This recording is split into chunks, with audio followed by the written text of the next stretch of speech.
जय हिंद बच्चों। इस समय आप लोग महामना इंस्टीट्यूट के यूट्यूब चैनल से जुड़े हुए हैं और इस चैनल में मैं आप सबका स्वागत करता हूं। आज हम लोग क्लास 12 मैथमेटिक्स से हिंदी के एनसीईआरटी बुक के चैप्टर 4 सारणिक यानी डिटर्मिनेंट्स के प्रश्नावली 4.2 को 4.5 को देखने जा रहे हैं और 4.5 में आपको सहखंडज अवयव यानी कि एडजॉइंट मैट्रिक्स आपको ज्ञात करना है। सहखंडज अवयव कैसे ज्ञात करते हैं, इसके लिए मैं सबसे पहले आपको बता दूं कि सबसे पहले हम लोग कोफैक्टर निकालते हैं यानी सहखंड निकालते हैं और सहखंड से फिर हम अवयव की रचना करते हैं और उस अवयव का हम ट्रांसपोज मैट्रिक्स निकालते हैं, परिवर्त अवयव निकालते हैं। तो परिवर्त अवयव निकालने के बाद जो अवयव हमको प्राप्त होता है वही एडजॉइंट मैट्रिक्स होता है, यानी कि वही सहखंडज अवयव होता है। तो चलिए हम सॉल्व करने जा रहे हैं। क्वेश्चन नंबर हम देखते हैं 1 और क्वेश्चन नंबर देखिए 1 में दिया हुआ है कि क्वेश्चन नंबर 1 और 2 में प्रत्येक अवयव का सहखंड अवयव ज्ञात कीजिए। सहखंड अवयव ज्ञात करना है तो देखिए, जब एक क्वेश्चन आप समझेंगे ना तो आपको समझ में आ जाएगा कि कैसे सहखंड अवयव ज्ञात किया जाता है। तो इस अवयव को हम ए से रिप्रेजेंट कर दे रहे हैं और यहाँ पर हम सबसे पहले सबका कोफैक्टर निकालेंगे, सबका सहखंड निकालेंगे। तो सबसे पहले a11 की वैल्यू निकालेंगे तो ये -1 का पावर 1 + 1 2 हो जाएगा। और देखें इसके पंक्ति और इसके स्तंभ को छोड़ देंगे, जो बचेगा उसको नोट कर लेंगे। ये 4 हो गया। तो -1 का स्क्वायर करेंगे तो 1 हो जाएगा और 1 का 4 में मल्टीप्लाई करेंगे, ये 4 हो जाएगा।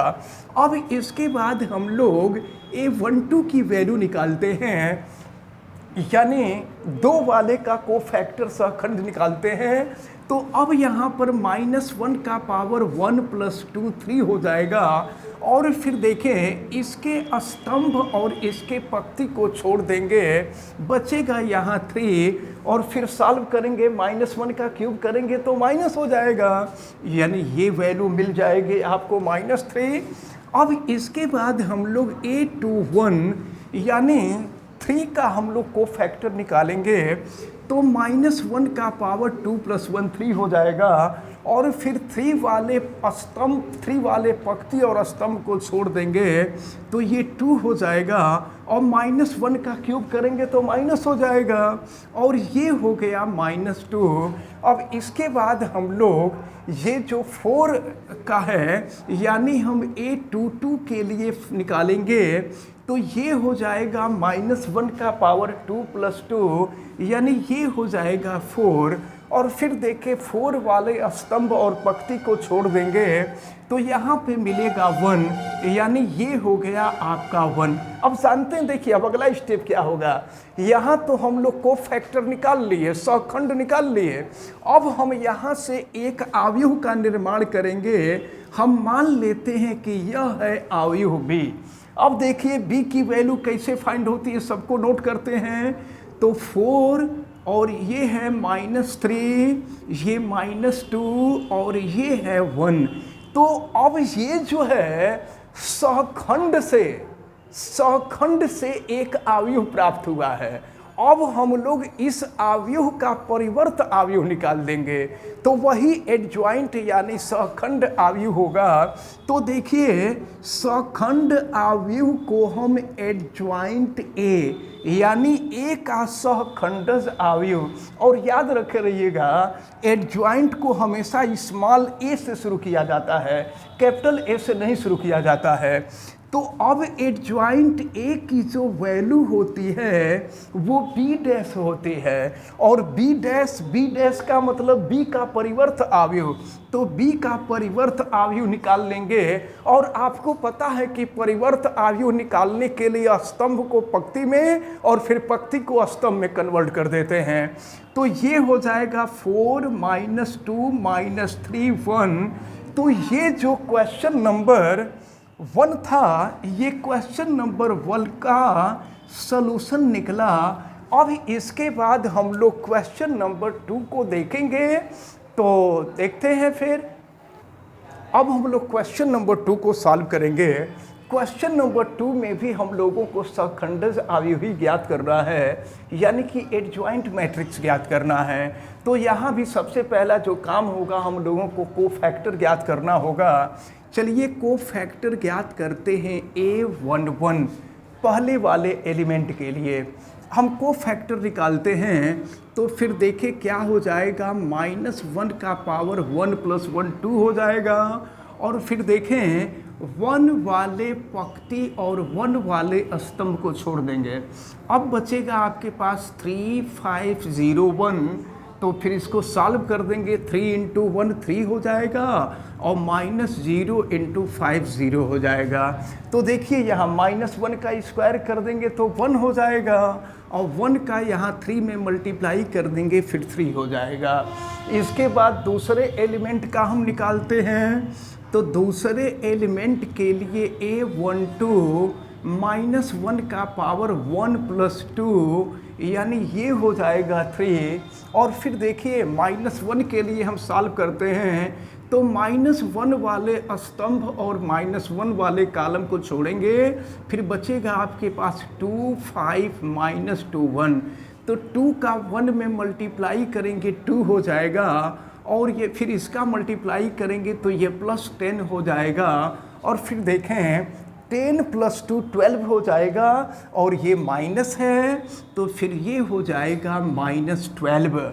अब इसके बाद हम आगे बढ़ते हैं और अगले एलिमेंट के लिए निकालते हैं। यानी अब हम निकाल रहे हैं A13 के लिए। तो -1 का पावर हम कर देंगे 1 + 3 यानी 4 हो जाएगा। और फिर देखते हैं 2 वाला स्तंभ और 2 वाले पंक्ति को छोड़ देंगे, फिर 2 का 0 में मल्टीप्लाई करेंगे 0 हो जाएगा, और फिर -6 हो जाएगा। तो -6 करेंगे तो +6 हो जाएगा। और देखिए यहाँ -1 का पावर 4 है तो +1 हो जाएगा, और फिर ये 6 है तो ये हो गया आपका 6। अब इसके बाद हम लोग A21 की वैल्यू फाइंड करते हैं। तो -1 का पावर 2 + 1 ये हो जाएगा 3। अब हम इस 2 के लिए कोफैक्टर निकालेंगे, यानी ऐसे कह लीजिए कि दूसरे पंक्ति का सहखंड निकाल रहे हैं। तो हम 2 वाले पंक्ति और 2 वाले स्तंभ को छोड़ देंगे, -1 2 0 1। तो फिर -1 का 1 में मल्टीप्लाई करेंगे -1 हो जाएगा, और फिर 0 का 2 में करेंगे तो 0 हो जाएगा। तो -1 का पावर 3 यानी -1 हो जाएगा, और -1 का -1 में मल्टीप्लाई करेंगे +1 हो जाएगा। अब इसके बाद है A22 -1 का पावर 2 + 2 कर देंगे हम, 2 + 2 4 हो जाएगा। और फिर देखिए 3 वाले जो कॉलम हैं और रो दोनों को छोड़ देंगे, क्या बचेगा 1 2 -2 1। तो 1 का 1 में मल्टीप्लाई करेंगे 1 हो जाएगा, और फिर -2 का 2 में करेंगे तो -4, और फिर माइनस होता है तो ये हो जाएगा आपका +4, यानी ये हो जाएगा आपका 5 हो जाएगा। और इसके बाद हम A23 की वैल्यू निकालेंगे तो ये हो जाएगा -1 का पावर 2 + 3 यानी 5 हो जाएगा। तो अब देखिए यानी हम 5 का कोफैक्टर निकाल रहे हैं, तो 5 वाला स्तंभ और पंक्ति को छोड़ देंगे, 1 - 1 - 2 0। तो 1 का 0 में मल्टीप्लाई करेंगे 0 हो जाएगा, और फिर -2 का -1 में करेंगे तो -2 हो जाएगा। तो अब देखिए क्या मिला यहाँ पर, ये तो -2 है और ये भी माइनस हो जाएगा, तो ये हो जाएगा आपका +2। अब इसके बाद हम लोग A31 यानी तीसरे पंक्ति के लिए हम लोग सहखंड निकालने जा रहे हैं। तो देखें -2 के लिए तो -2 के रो और कॉलम को छोड़ देंगे। यहाँ -1 का पावर 3 + 1 4 हो जाएगा। तो अब देखिए क्या बचा, -1 2 3 5। तो -1 का 5 में मल्टीप्लाई करेंगे -5 हो जाएगा, और फिर माइनस ये हो जाएगा 6, फिर क्या मिलेगा, ये -11 हो जाएगा। तो ये हो गया आपका -11। अब इसके बाद A32 की वैल्यू निकालेंगे, -1 का पावर 3 + 2, यानी ये हो जाएगा 5। अब 0 के लिए हम लोग 0 वाले कॉलम और 0 वाले रो को छोड़ देंगे। 1 2 2 5 बचा। तो 1 का 5 में मल्टीप्लाई करेंगे 5 हो जाएगा, और 2 का 2 में करेंगे तो 4 हो जाएगा।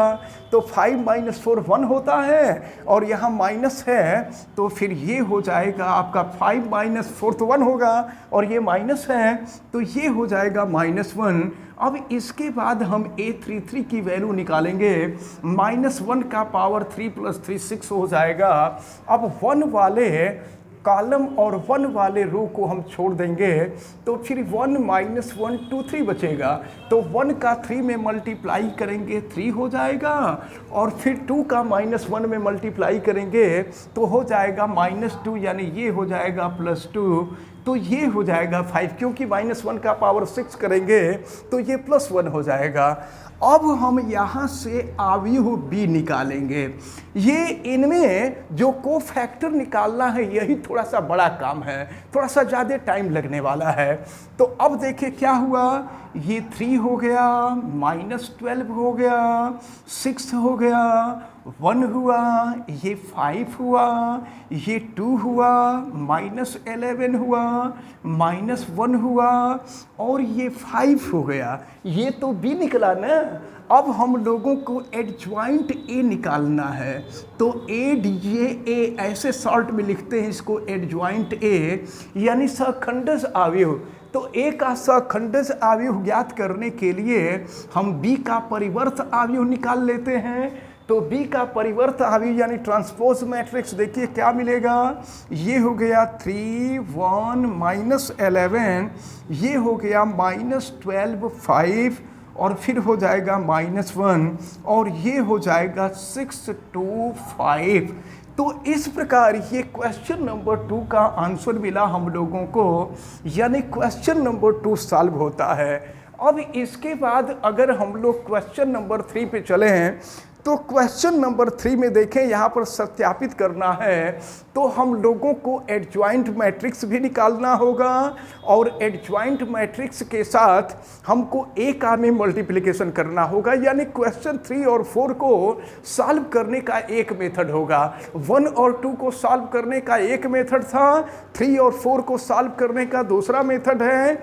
और इसके बाद जो है फिर व्युत्क्रम अवयव हम लोगों को ज्ञात करना है। हम आपको बता दें कि बोर्ड के एग्जाम में एक व्युत्क्रम अवयव जरूर आता है। A इनवर्स ज्ञात करने के लिए इसमें से एक क्वेश्चन जरूर आएगा, इसको अच्छी तरह से आप तैयार करेंगे। तो आज हमें उम्मीद है कि जितनी भी बातें आपको बताई गई हैं, जो दोनों क्वेश्चन बताए गए हैं, ये दोनों क्वेश्चन आपको अच्छी तरह से समझ में आए होंगे। आप वीडियो को लाइक ज़रूर कीजिएगा, और अगर चैनल पे नए हैं तो चैनल को सब्सक्राइब भी कर लीजिए। चैनल सब्सक्राइब करने के लिए यूट्यूब पर महामना इंस्टीट्यूट को सर्च कीजिए, और फिर रेड कलर के सब्सक्राइब वाले बटन को क्लिक कर दीजिए, चैनल सब्सक्राइब हो जाएगा।